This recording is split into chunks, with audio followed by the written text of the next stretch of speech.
Your brain is eating itself. Right now. Not a metaphor. Actually happening.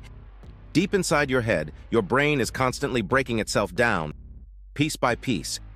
But not to destroy itself. To survive.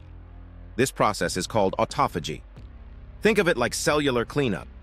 Your brain scans for damage, old proteins, broken parts, things that don't work anymore.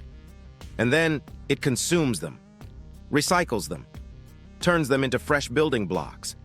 So new, healthy parts can take their place. It's like your brain is rebuilding itself from the inside, every second, without you noticing. Because if it didn't, damage would pile up. Signals would slow down. Your mind would begin to fade. And that's exactly what happens when this system fails. Scientists have linked it to diseases like Alzheimer's disease. When the cleanup stops, the brain starts to break down.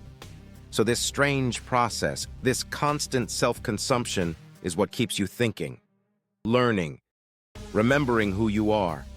Right now, your brain is taking itself apart just to stay whole.